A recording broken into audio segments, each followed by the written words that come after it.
Պարոն Գրիգորյան, հաջորդ հարցը ուզում եմ ուղղել ձեզ։ Վարչապետը իր ելույթում նշեց, որ մեր նպատակն է, որ մեր պետությունը, Հայաստանի Հանրապետությունը, որպես այդպիսին շարունակաբար գոյություն ունենա 50 տարի, 100 տարի, 150 տարի, 500 տարի, 1000 տարի եւ դրանից անդին։ Այս գերնպատակից իհարկե ածանցվում են բազմաթիվ փաստաթղթեր, հաճախ 5 տարվա, 10 երբեմն 10 տարվա համար գրվող ռազմավարական հայեցակարգային փաստաթղթեր, արտացոլելով այն ամենը, ինչ պետք է արվի կարճաժամկետում, որպեսզի ենթադրաբար նաև երկարաժամկետում հասնենք մեր այդ մեծ նպատակի իրականացմանը։ Այս համատեքստում հարցս հետևյալն է. հանրային կառավարման ինչ բարեփոխումներ են սպասվում, մասնավորապես վերջերս կառավարությունը ընդունեց որոշում, որ իր բոլոր ռազմավարությունները միավորում է 6 տարբեր ռազմավարությունների մեջ, եւ որն է դրա նպատակը, եւ առհասարակ ըստ ձեզ ինչպես է պետական կառավարման որակը նպաստում տնտեսական զարգացմանն ու հանրային բարեկեցության բարելավմանը։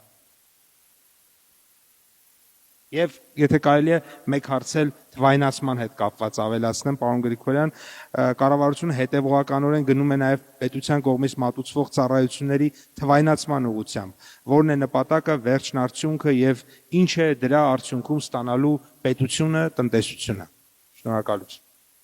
Շնորհակալություն, պարոն Պապոյան։ Ինչ խոսք այսօրվա ելույթում ֆունդամենտալները այդ հարցերի վարչապետը բացահայտեց, ես կփորձեմ մի շերտել բացել, փորձել բացատրել, թե ոնց որն է մեր տեսլականը այդ հարցերի հետ կապված։ Ես դա իջում շատ-շատերը մասնակցել են այդ դեբատներին եւ օգտվելով առիթից ուզում եմ շնորհակալություն հայտնել դրա համար։ Եվ կարծում եմ ունենք մի քանի կոնսենսուս եւ թվայնացման հետ կապված եւ ռազմավարական փաստաթղթերի ռազմավարությունների հետ կապված, որոնք կփորձեմ արագ բացահայտել։ Խնդիր համար 1, որ այնուամենայնիվ ռազմավարությունների համակարգը, ռազմավարական փաստաթղթերի համակարգը պիտի տրամաբանորեն ծածկույթ ապահովի, որ ըստ էության, որպեսզի փոխադարձ իրականացման արդյունքում մենք ունենանք վերջնարդյունք, որովհետև մինչ օրս մենք ռազմավարությունների հետ կապված ինչ խնդիրներ ենք արձանագրել, թեկուզ մի ոլորտային ռազմավարություն, երբ որ իմպլեմենտացման ընթացքով առաջագնում երկրորդը հետևից չի հասցնում, օրինակ կրթությունը ամենաակնհայտ օրինակը, որ այսօր քննարկվեց, ապա թիրախին չենք հասնում ուղղակի չենք հասնում եւ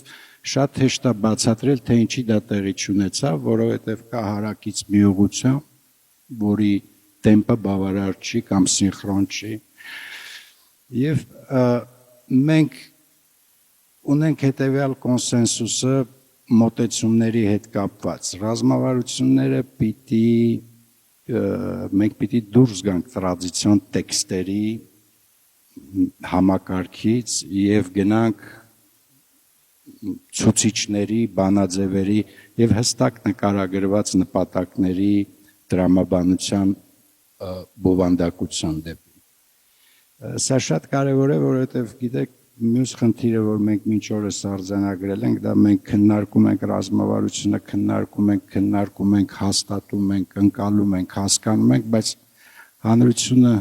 ինչ-որ պահի չի զգում այդ ինչա եւ չի զգում սեփականության իրավունքը տվյալ ռազմավարության նկատմամբ, դա մեծ խնդիր է, որովհետեւ ի վերջո այո, ռազմավարության իմպլեմենտատորը թիվ 1 իմպլեմենտատորը պետք է լինի պետությունը, բայց եթե տնտեսությունը այդ իմպլեմենտացիային եւ մարդը այդ իմպլեմենտացիային չի մասնակցում, կարծում եմ պրոցեսները լիարժեք չեն լինի։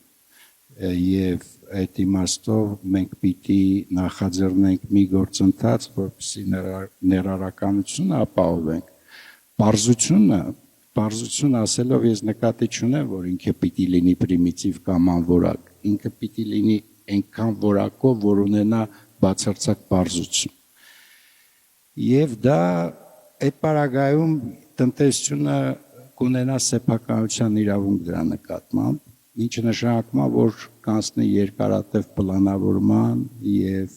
ապագային միտված ներդրումների գործելակերպի, իսկ դա շատ կարեւոր է, որովհետեւ երբ որ տնտեսությունը ռազմավարական նպատակները հեռակա չի դնում, ինքը դառնում է սպեկուլյատիվ եկամուտի տնտեսություն։ Որպես կանոն սպեկուլյատիվ եկամտի տնտեսությունը արժեքներ գեներացնելու փոխարեն, մնայուն արժեքներ գեներացնելու փոխարեն ավելի շատ գեներացնում է եկամուտներ, որոնք շատ շարժունակ են եւ չեն կապիտալիզացվում եւ այդ խնդիրը մենք բազմաթիվ անգամ քննարկել ենք, մենք պիտի նաեւ արձանագրենք, առերեսվենք այն խնդրի հետ, որ ցավոք սրտի մասնավոր կապիտալը մեր երկրում լիարժեք գնահատված չէ կամ գնահատված չէ հրապարակայինորեն եւ այդ իմաստով իհարկե դա ռազմավարական խնդիր է, որի մասին պիտի անընդհատ մտածենք եւ լուծումներ գտնենք։ Ինչ վերաբերում է թվայինացմանը, այստեղ նույնպես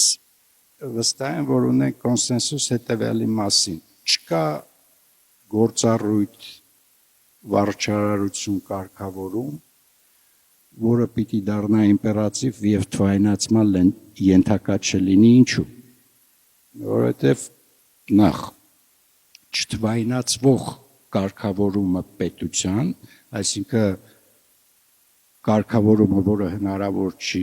թվայինացնել, որովհետեւ բովանդակությունը դա թույլ չի տալիս, դա խնդրեմ է։ Դա ծախս է։ Եվ ոչ միայն ծախս, այլ նաև թափանցիկության հետ կապված որոշակի պրոբլեմատիկ հարց, որը նաև սարքում է ոչ թափանցիկ տնտեսավարողին։ Մենք պիտի ամեն կերպ դա բացառենք։ Բայց դա իհարկե երկկողմանի շարժ է, որովհետև որպեսզի մենք այդ արդյունքի հասնենք, որպեսզի կարգավորումները, տեսչական գործառույթը եւ այլն լինեն, այսպես ասած, contactless, մենք պիտի երկուսով հավասար թվայինացվենք, սինխրոն թվայինացվենք, թե պետությունը, թե տնտեսությունը, եւ ես կարծում եմ դա կտա շատ լուրջ արդյունքներ եւ ես կարծում եմ, որ Հայաստանի Հանրապետության տնտեսությունը մի ահռելի ներուժ ունի ինքնարժեք ծախսերը կրճատելու, ինքնարժեքի նվազեցնելու հատվածում։ Երևի այսքան էս